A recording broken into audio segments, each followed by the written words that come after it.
It's about to go down. Go down. It's about to go down. Go down. Now. Drop it.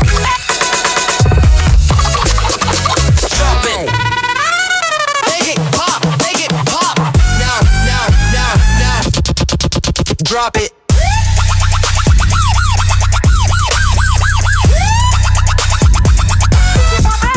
Drop it.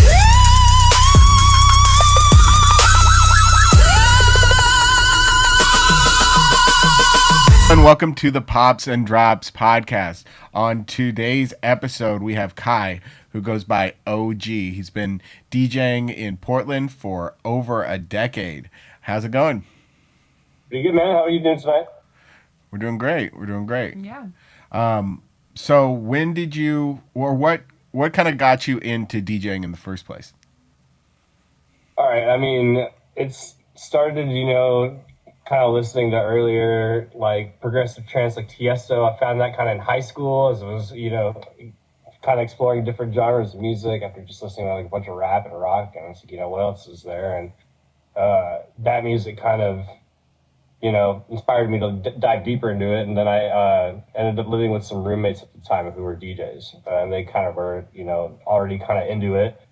And the progression of just learning from them and just the general interest in music that I picked up from there, it was just a natural sort of progression into kind of teaching myself and learning how to DJ off of these guys too. So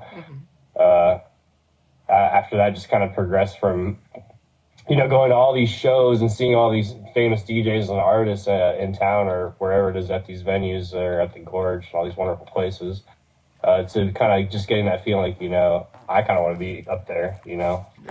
It's cool being in the crowd, all these times or whatever. And then there's a certain point where you're just like, I feel like I could do this. And I've always just kind of been that way. So I kind of took that by the horns and, ended up figuring it out. So it's cool. It's a fun hobby. Yeah. I have definitely a really fun hobby for sure. Yeah. I have a very similar story. I was in the middle of the crowd at EDC. I mean, I've been making music for a long time, but I was in the middle of the crowd at EDC, and I was like, I need to be up there. I have to be up there. Like, it's awesome being down here, but I gotta be up there. Right, and I mean, back then, I had one of them was kind of doing more of the producing thing. The other one was kind of just, being a DJ and messing around and going and playing at bars and stuff like that. And I had a choice to choose which direction to go, and then for whatever reason, it made more sense to me to learn how to DJ first before I figured out how to produce, because I didn't have any music theory training or I didn't go to school for any formal music sort of thing at all. So that knowledge was kind of limited, but doing all of the DJ stuff with all these guys made a lot more sense. So yeah, I did a lot more of that and got really, really good at becoming a DJ, regardless of what genre it was. But it was more intimidating to me, I guess is the best way to put it. It was a little intimidating since I didn't really have a lot of that prior knowledge that I would think would help with producing. Oh, yeah, absolutely. For sure. But how has your sound kind of evolved since you first started, or have you focused more on a different genre now than when you first started? So for pretty much majority of my electronic music career per se, it's been mostly house music, other whatever form of house music, whether it be it used to be deep house, used to be cool, way cooler back then than it is now. So now tech house is kind of the new thing, and bass house, and it's I love all of it. Don't get me wrong, I really do love all of it and appreciate all of it. But it's funny to see how things progress over time and how, I don't want to say fads, but the things literally do kind of change over time for sure in terms of, what people are feeling. Mm-hmm. It goes in a cycle. It all kind of goes in a cycle. So that's why it's always just kind of learn to not really worry about what you're playing and, just play what you want, because it'll all come back eventually and it's all relevant. You know what I mean? How did you get your name or your DJ, your moniker? It used to just go by whatever I would go on, online video games. So I'd play, Xbox Live, or even on Discord right now. My username is Oh.Guam, which I grew up in Guam as a kid. That was where I spent the first 14 years of my life, and my parents moved us out. out here to like this West Portland, like Beaverton area, and I've been living out here pretty much ever since then. So I kind of just smushed the two names together almost in a weird way between like Oregon and Guam. That's just kind of what I've been rolling with online for, you know, a long time. And I went by that as my DJ name for a little bit too, but it wasn't very marketable. It didn't roll off the tongue very well. It wasn't very approachable. So I changed it and kind of reformatted it to Oh.Gee, which is it's definitely a little easier to remember and a little easier to market for sure and create a logo for all that stuff. So it was, I just ended up being like that. So it's kind of like the secret hidden sort of story behind it, but that is such a cute story. I love it because like the O for Oregon and then the G for Guam, so right? It's the original. It's also the Oh.Gee, like the original sort of name for it too, or whatever. So that is awesome. I love it. Only the ones who have known me for that all this time would really know that story, and so it's funny you ask that. That's cool. Now all our listeners are gonna know. Yeah, everyone's gonna know. That's all the world. That's dope. Do you draw inspiration from growing up in Guam, or what? Or outside of music, what do you draw your like inspiration from when you're? I mean, some of the influence and some of the sounds of what I play, more of the drum and bass music that I play definitely has like sort of that jungle, like island vibe sort of flair in it for sure, which that definitely leans from where that Guam sort of vibe that you're talking about for sure. Yeah. But, you know, a lot of I don't really have a true answer for that because, you know, I just try to appreciate all genres for all of their existence. I know what I like as a sound in terms of when I put together my sets of my music, and that can be drawn from, you know, from metal music, from country music, from just about anything that I listen to. It's just try to keep an open mind, I guess, genre-wise, and it's able for me. It makes me able to soak in more information and really decide what makes sense to me and where I want to go with direction in terms of what I do for music. So I don't really have a true answer to that. Really, so I draw from a lot of different things, so it's a vast source of things I just try to keep an open mind to. It's not really necessarily one thing that I just draw inspiration from, I guess, if that makes sense. Yeah. So when you're other artists and other artists and podcasts and mixes that I listen to, you know, for research purposes and just for, you know, my own enjoyment are obviously influential for sure. And all the artists that I've listened to are all these, you know, over this decade of downloading and listening to music and going to shows. It's just the list is endless, honestly. It'd be hard to just make that one sort of, you know, choice, if that makes sense. Yeah, exactly. Yeah. What artists kind of like do you resonate with? So, I mean, nowadays I'm really liking kind of like the stuff that's coming out of like Medusa's label. I can't remember the name of it, but that kind of sort of really clubby, like tech housey sort of synth, club synth type stuff or whatever. I've been really liking that stuff a lot lately, but all the bass house music and tech house music that I've been collecting over the years is just kind of flows with that sort of. That's what's kind of going on in the tech house scene right now. So I've been really liking, you know, putting together these sets because it's just there's a lot of music out there right now that to choose from that can put I've always made it a point to never repeat a song in any of the sets that I've made. Oh, wow. So it's always. That's impressive. All the stuff that I've recorded on mixes or on SoundCloud, you won't find a song that's going to be in the same mix as another one. It's always going to be completely different tracks every time. That's something I've always done. That's really cool. Yeah, that's dope. And the thing is, like, there's so much music out there that forces you to be fresh too, and like constantly create dive. You know, I have a problem. Yeah, I have a problem. There's a lot of music. There's a lot of. How many flash drives do you have? Disgusting amount. I mean, there's just one. Thankfully, memory's cheap now, so you can get a 1 terabyte, 2 terabyte flash drive just full of music. That'll take you your entire lifetime to fill up. But there is a good solid chunk of, there are several hundred gigabytes of music that I've just been collecting over the years from since I started doing this, and you don't have amazing because you don't have a backup. No, I do have a backup. I do have a backup flash drive. All this stuff gets backed up onto a similar drive, like probably every couple weeks.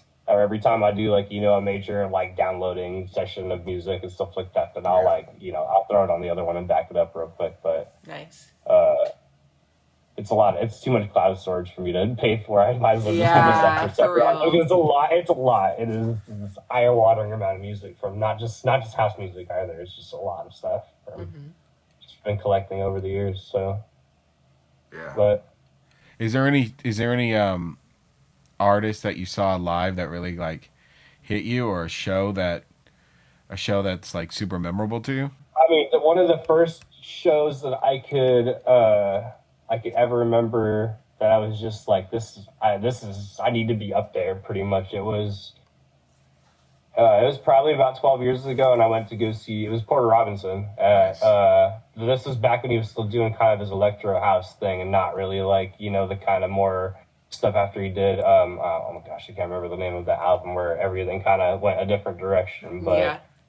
awesome music. But it was totally not what he was doing. It was Porter Robinson and Liquid Stranger and a couple other people, and it was just there was just a lot of diversity in the music being played that night, and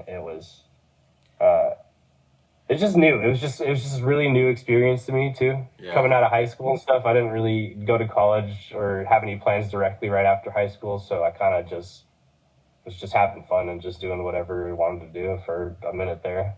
Yeah. Kind of enjoying life for what it was, and I was going to a lot of raves. That is an amazing first show, Liquid Stranger. He's my favorite. Yeah, it was. That was.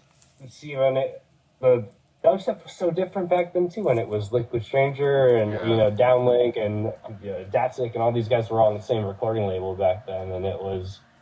That was another show I remember going to too. It was a Datsik Downlink type show as well at one of those Red Cube type warehouse events or whatever, and that was an insane amount of fun. Just like mud pit in the outside section, just crazy madness. But you almost have to experience events like that for it to just make sense. You know what I mean? You got to be there to believe it, and you got to experience something like that to really just get a little bit more primal. Understand why people actually even seek that out on on any basis, because it's a lot of fun for sure. Mm-hmm. What about shows you've done? Have you had like a most memorable show that you were a part of? Let's see. There was one time I opened for Bonnie X Clyde at 45 East. Nice. They're awesome. For Red Cube, and I don't think I've ever played a set at any other venue that I've gotten booked for where the artists were actually like practicing and going stuff over before the set, like pretty much when I show up beforehand. You know what I mean? Yeah. That's really cool. I'll show up like 15, 30 minutes before, whenever they'll open the door for me or whatever to go sound check and make things in. But they were actually on stage like practicing and going over stuff, and they came down and introduced themselves, and that's badass. I'll never forget. Yeah. He asked me, what are you playing tonight? And I was just like, mostly this and some tech house and this that. He's just like, it doesn't matter, just play whatever you want, dude. It's gonna be a good night regardless. And I'll never forget that, because that was really good. It was really thoughtful for him to just be like, just play what sounds good to you, and it's gonna be good either way. So I always remember that. That's for sure. Yeah, That's super dope. When you play what you actually enjoy, like, and freestyle it, and your heart's in it, it's passionate, and so it just sounds a lot better for everyone. The crowd can feel it. Yeah, definitely. So I've always tried to align myself with gigs or with people that encourage that. You know what I'm saying? It's sticking to the assignment or understanding the assignment for everything is one thing, but you also don't want to completely restrict the artists. Or there's been a couple of gigs I've played for where there was pretty much a do not play list. Essentially, there's a whole solid list of things that it's just like, you do not touch this section of top 40 or EDM or whatever, because they're probably going to play it and the headliners can play it, and you just have to make your set or play your set around that. And it's always difficult, and it's discouraging for newer artists too, because it restricts your creative freedom, which I don't think is a good thing. Yeah. Yeah, especially if you like find a really good remix or make a really good remix, and then you can't play it. Like, yeah. Right, it's hard. It's tough. So going back to when you first got in, is there anything that you would want to say to yourself back then? Like, if you could go back 14 years and talk to yourself, what would you tell yourself? I'd probably just tell myself not to worry so much about, the consistency of things, or, the frequency of how often you play, and the quality of the shows and the quality of sets that you put in is just far more important than getting booked on a regular basis. In my opinion, some people may think differently, but I've always been more of a quality over quantity type of person, and that goes also with, the DJing stuff and putting together sets and making gigs. So Yeah. I think it's important. I mean, like, I would just say, like, don't sell yourself short. You know what I mean? Just you may not think you have what it takes, but that's part of the learning process. Is going out there and getting opening gigs and playing to 4 people that are opening or whatever, and it's I wouldn't think about it as as the struggling to get there, but it's more about just growing yourself, and I wouldn't worry so much about all of the other external pressures and popularity contests and type of stuff or whatever going on, because it'll get to your head fast and it'll burn you out. Yeah. It's not a good feeling when you burn yourself out on reasons that you shouldn't be. Yeah. Absolutely. 100%. How do you have you ever had any really dope B2Bs or any really cool collabs with any other artists? Not really. I really haven't. I haven't really had a lot of productions or producing experience, so the production collaboration stuff has pretty much been non-existent for that reason. But aside from just the a few impromptu back-to-back sets at some gigs or whatever, at some shows where it kind of just happens naturally or whatever, then I really haven't had a whole lot of experience doing back-to-backs or collaborations, and that's always just run solo for most of my DJ career. Learned with friends, obviously. There were a couple times we DJ with friends on stage and stuff like that in the earlier days of it. Well, after I kind of figured things out, I really didn't have a partner or consider doing collabs as much as I do nowadays. You know what I mean? Because I'd be open to it for sure, and I've definitely gone out and listened to people's sets in public, and I'm just like, we could definitely put something good together, but it's drawing making that connection together, and Yeah. trying to get the social part of it together, because you gotta click socially too, even as long you have the same taste in music, but if you don't really vibe socially or the same way on stage, it's not really gonna work out so well, I would think, at least. I Yeah. Absolutely. Yeah, you gotta be vibing. Yeah, and I mean, it's not because, like, the body movements and stuff, you kind of have to know how that person moves around, how they're paying attention to other stuff as well, so that what you need to pay attention to and where you need to be. People mix differently and set up cue points differently, and it's I definitely feel like it's something that you got to rehearse with ahead of time, kind of make it out, and I practice in the same room even, or on the same setup for that matter, just to get some sort of consistency to gel, because there's a lot of variables that could happen in sort of this industry and this line of work, for sure. Yeah. It's kind of taking the pressure off a little bit, but it's also adding a bunch more pressure to, like, you don't want to step on their toes. And like A little bit more anxiety too, because you. Yeah, how cool are you with this guy? Really, because I don't want to be that guy who's overshadowing or doing too much. And Will the friendship last? My social anxiety just is like that. So it's just gonna happen. I'm just gonna think about it regardless. So Yeah, it is what can't it go is. to sleep for 2 weeks, staying up thinking about it. Yeah. But I think I was weird. I don't know. Yeah. I No, definitely do that. it's true though. It's very true. But it Um, makes you human. That's the thing. Is it's normal. It's so normal to be like that. Really though. yeah. Yeah. How would you describe your sound to someone who's never heard you before? It's definitely on the the higher energy side of house music or dance music for sure.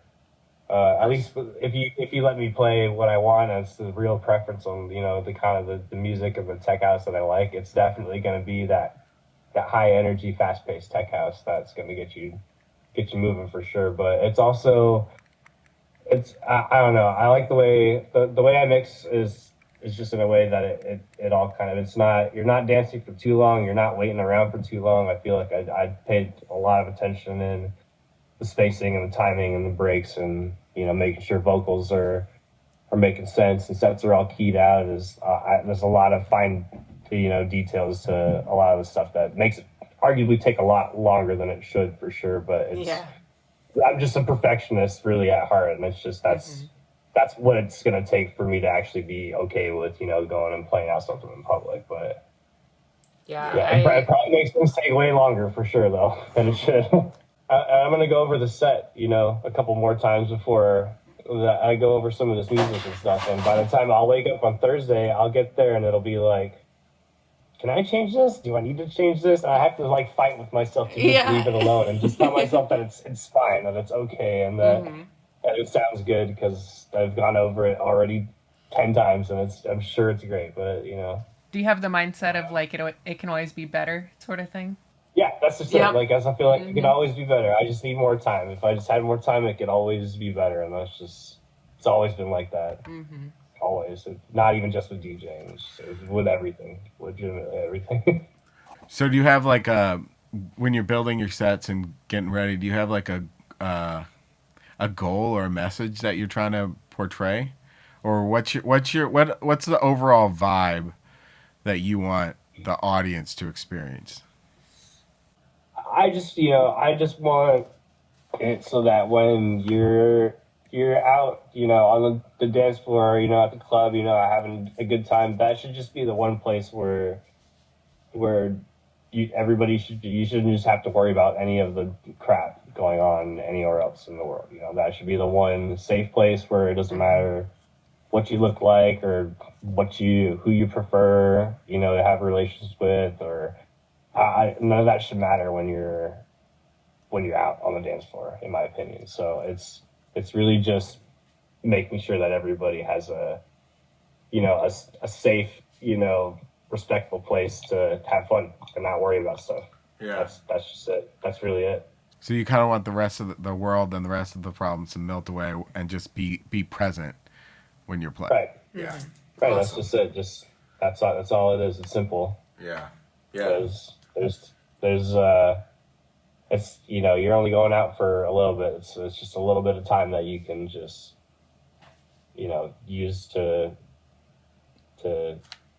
enjoy yourself and just not worry about whatever life can be stressing you about.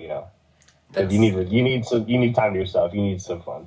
Yeah. In whatever way that is fun to you, even if it's not dancing. You need some sort of release to sort of stabilize yourself from everything going on out there in your life. For sure, it's important. That's one of the things that we're really excited about with the opportunity at Back to Earth. They are an all-inclusive bar. So it's really cool. Very, very cool. I mean, a lot of places you would, consider, you would think would be an all-inclusive, but, this place actually advertises all-inclusive. Like, they are heart and soul about it. Yeah. So that's really exciting. And it's gorgeous venue. I think it's really important.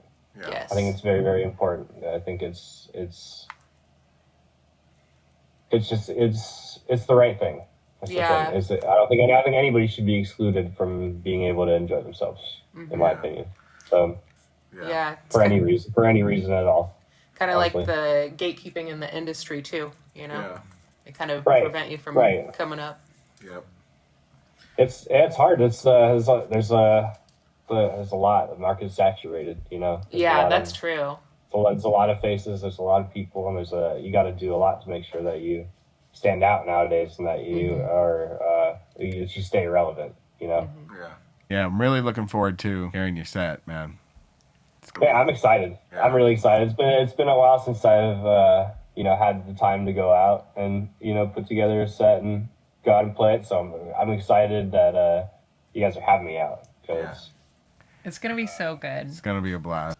it's been such a crazy work season for me this summer and this fall, and it was really, really hard for me to find time on weekends and I work service industry and hospitality. Oh, okay, so it's really hard for me to Super find busy. time on weekends sometimes when it's really busy, because it's hard. It's hard to sacrifice money for I like, don't get me wrong, DJing's fun, and I like to DJ and express myself, and because I don't really have any other form of creative expression, so that's kind of my outlet right there.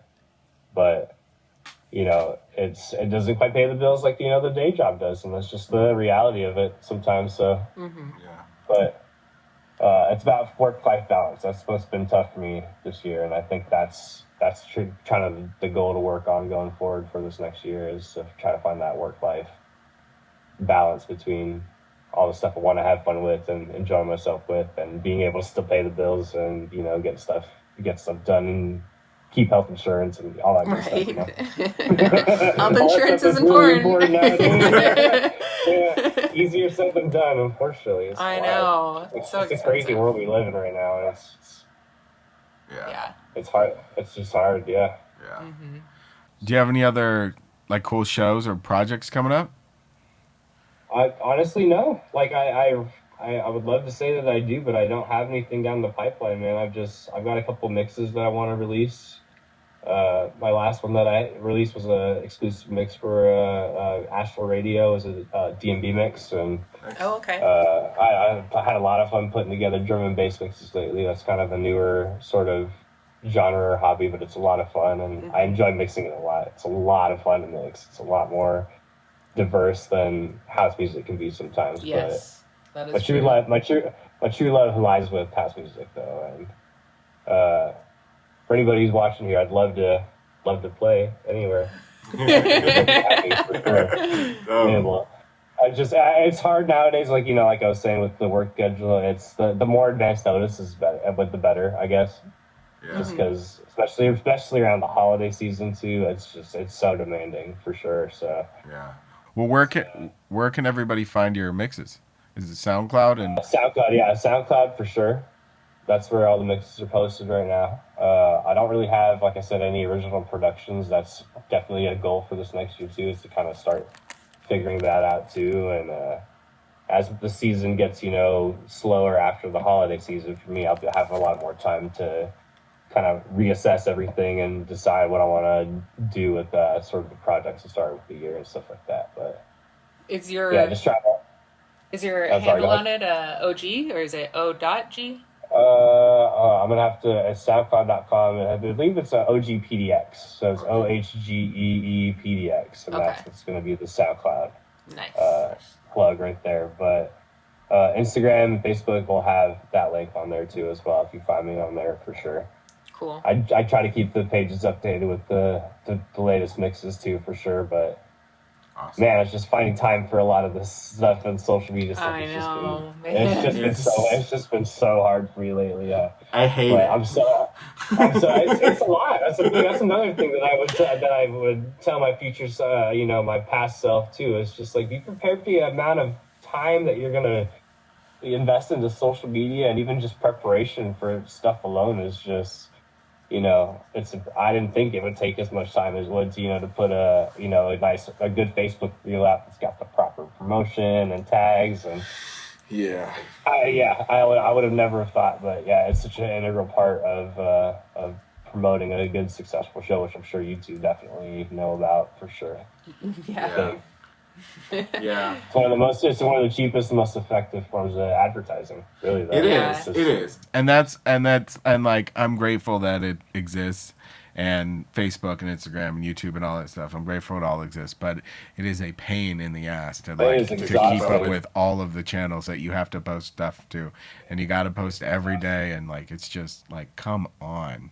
That's why I put my phone away. If you figure out how to clone somebody, y'all let me know, because Yeah, right? I will be your first investor, for sure. Cause Yeah, before getting into this whole promotional thing, like the only person that I would ever get Facebook messages from is Chance, because we send each other like, the reels and stuff. Right.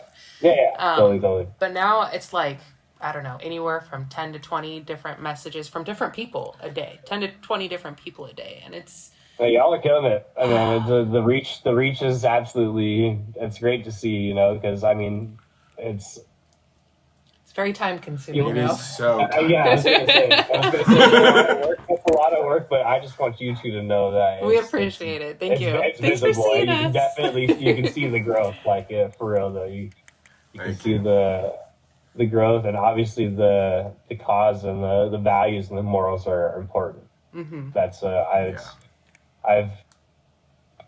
won't speak more about it on the past, because I went through some pretty terrible stuff with some former production groups, and some people that were definitely not the best, and that were not the most honest, or very, very not just respectful towards the community. And I urge especially newer DJs nowadays to vet who you're working for, and to make sure that who you're playing for, or that you're associating yourself with, is going to be a trustworthy source that is not going to end up backfiring in your face later when something goes wrong, or morals don't align, or somebody gets called out for doing something. But you want to make sure that you're covered before committing yourself to a brand, or a production company, or anything for that matter. That associate with. Big I time. think that's very important.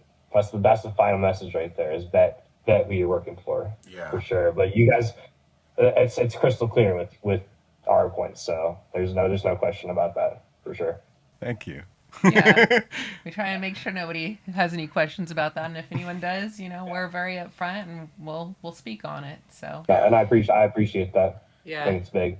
And as a promoter, it's very important to us to vet people as well. Like everybody on our team, we do the background checks, and then if people that are playing our shows, if things get out of hand and they go against our morals and values, we gotta take them off a bill. You gotta do what you gotta do. Yeah. It is what it is, because you can't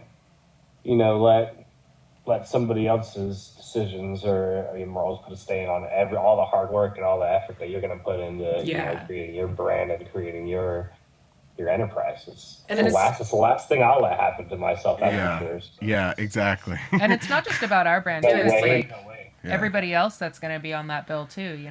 It would be affected by it. Yeah, and everyone who's associated with you, and Mm-hmm. Yep, it's important to be good and to spread love and just be a positivity. good person. That's the real moral of the story. It's just be a good person. Yeah. Be respectful to each other. We're just Treat each gonna- other the way that you would want to be treated, regardless of what they look like. It's just Bingo.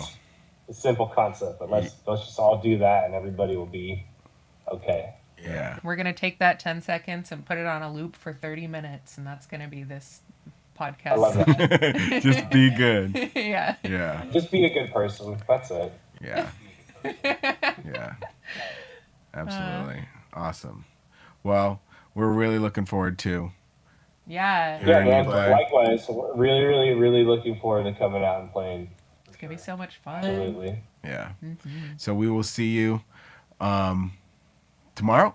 When are we Oh, recording yeah, this? Today's Tuesday, so it's In Thursday. 2 days. A couple days. 2 days. We got For this. people are going to be listening to this different in a year or in a week or tomorrow or next week or whenever. But we're doing a show in 2 days. 2 days, though. Yeah. We're doing it. Yeah. We're going to be there. I'm excited. At Jungle Bar. Yep. If you're listening to this before November 20th, 2025, be there. Yeah, be at It's your happening. Thursday. It's going down. Yep. Awesome. Well, thank you for being on the pod. Yeah, man. Thanks for having me, y'all. Appreciate it. Yeah. So good. See ya. Oh, my little hot hands.